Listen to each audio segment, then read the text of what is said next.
you speak quite good English, so my guess would be. My first guess was Great Britain. Okay. Second guess? Maybe somewhere in the Middle East. South Africa. South Africa. Yeah, man.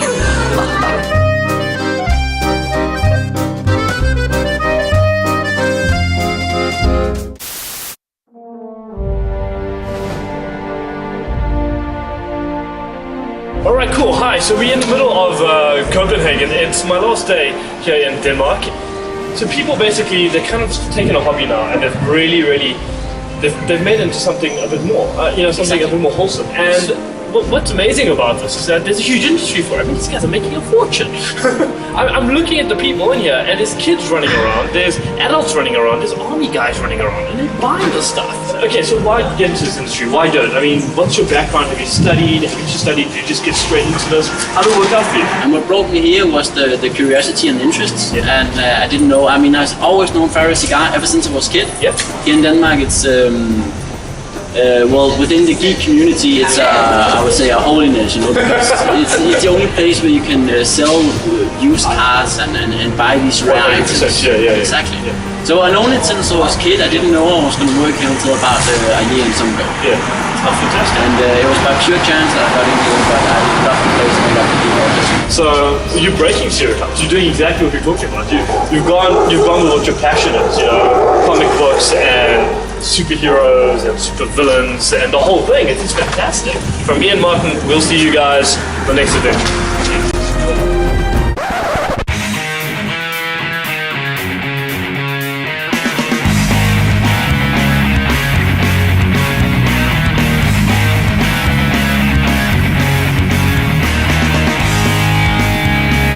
Okay, so here we are, we're still in Berlin, and this is the reason I got here to Berlin. The Berlin Wall is probably the biggest drawing card for me, but I was looking for something to complete this project, and something was calling me, and Mrs. Olsen, Eric's mom, had been pushing for something out the box and outlandish to try and finish off this project, and she had got me in touch with a gentleman by the name of Martin. So Martin's from Sweden, he's currently living in Berlin, and he's got a hell of a story to tell us. And I just want everyone around the world, everyone in South Africa, to think about what he's talking about, because everyone dreams of big dreams, and some people face it, and then some people turn that around and turn to something else, and Martin's done that. So let's see what Martin has to say. Okay, so you're 23 now, right? Yeah. How brought you to Berlin? I mean, come on.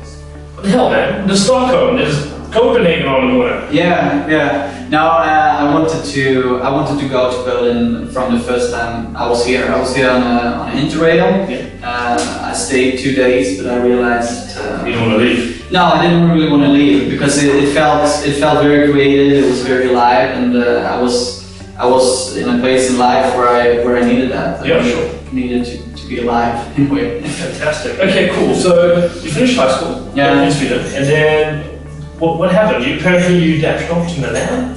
Yeah. No, like my life story is that I wanted to be a football professional when I was younger. I dreamt of being a football professional in Italy. Okay. So I started when I was 9 and built up this dream, started to practice very, very hard from an early age. And when I was 16, I did my first game in the first league in Sweden. Yep. When I was 17, I got a contract with Inter Milan in Italy. Living the dream. Yeah, in a way. Yeah. But to make a long story short, when I was in Inter Milan, I realized basically that this wasn't the kind of life that I wanted, and it took a dramatic change in a way. You were there in Inter Milan, okay? Yeah. So you're playing a dramatic turn, you were unhappy, and you said, I'm leaving, I'm packing up my goods. And you said you headed back to Sweden, so you've taken a 90-degree turn, right? Yeah, it was more dramatic like that. I tried to, from the beginning I tried to just decide that, okay, I have to go home. But when you build, for me it was like that. If you have built out your whole life around one thing, it's not that easy to just say, okay, I'm changing my life. Yeah. So I got very depressed when I was in Italy, and I tried to kill myself. I cut my wrist. So I ended up at mental hospital, where they took care of me. So that was my way out of the football in a way. So you kind of got over the depression and you fought your way through it. Yeah. When I got home, I had to start to work with myself and try to go back and realize what would have happened. Because I was in a shock the first period, but then after a while I realized that this football world was more like a prison for me. I didn't feel that I could be myself or alive or be who I am in a way. Yeah, sure. So, and that's a pretty existential question, who you are, and especially when you're around 17, 18 as I was. So my life changed there. I chose after that to do something else.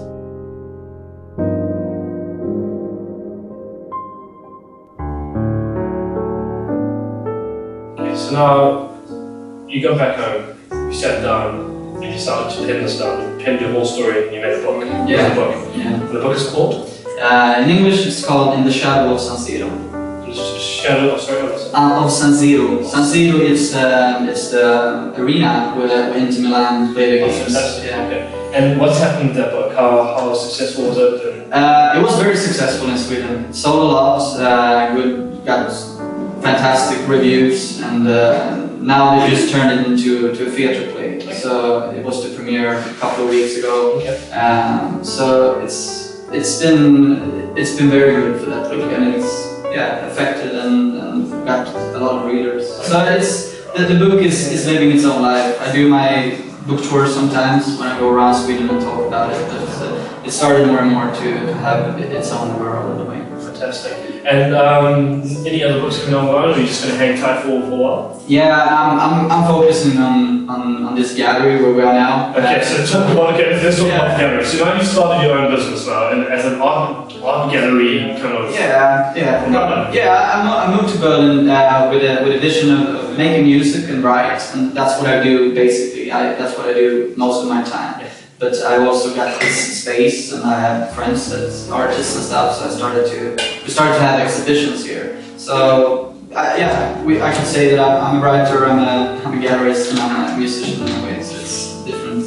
And former retired football player at 23. What do you describe to me in your life so far? Someone who's living every bit of life to the fullest, right? I mean, there's so much more that you can still achieve. I can imagine you've probably got other ideas brainstorming out there. I mean, what's 10 years from now? What's the 15-year idea? I don't know. I think I always had dreams, and like to live dreams and really like achieve goals and stuff. It's been very, very important in my life from a very, very young age, from I was 9. So I see myself, I start to see other important things in life, like in 10 years I would like to have a family, definitely. Okay, sure. I would like to settle down, share, but I want to be... Single woman out there? That's the thing? But no, I want to be... Swedish. I want to be very free in what I do. I want to build up something where I have the opportunity to travel, to be able to write, to play music, and basically do what I do and have the freedom to be a free creature in a way. To explore more of the art, definitely the art world and myself. So I'm very impressed with what you've done. I think good on you. Let's see what you come up with next time. I'm convinced you'll probably be on the moon walking as an astronaut, something crazy like that. Okay, and just would like to hear something. I mean, if you had any words of advice for the youth of the world or the young cats out there, just thinking, I want to be a footballer, or I want to be an artist, or I want to be an art gallery owner, or I want to be a writer. What would you suggest to them? What would you tell them? Never think that you've done a mistake in a way. I think it's very important to realize that nothing is like a bad. It's of course bad choices in life. When you do something that feels from the beginning that it is a mistake, I think it's important to realize that life in a way is a journey, and it's the experience that you get on the way that you're going to use later in life for creativity or to change things.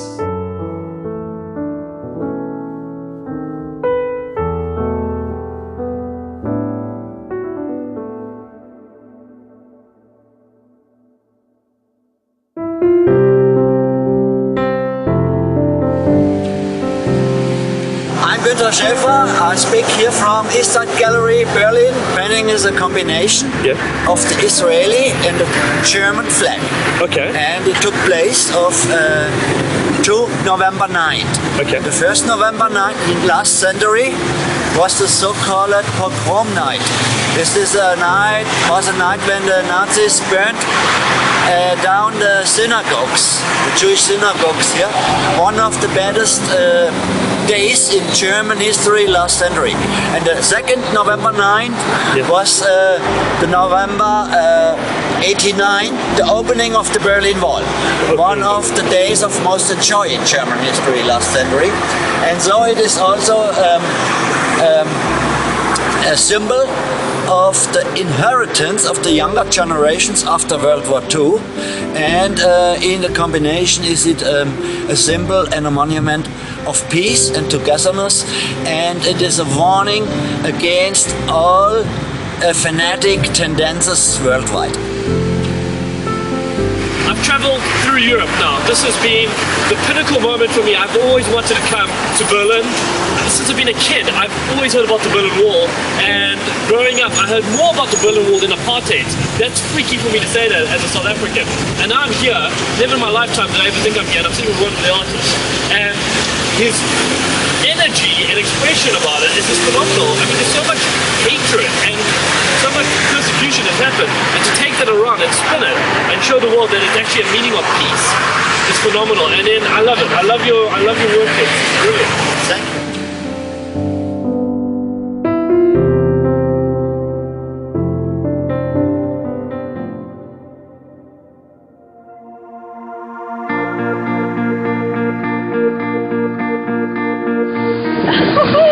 Check that out! Love it! Okay, so we're just outside of Munich. It's my last day in Europe. Breaking Stereotypes has gone full circle from summer through to autumn. Now we're heading into winter, and I've just come for the first bit of snowfall in a place just outside of Munich. And we're on the border between Austria and Germany. It's fantastic.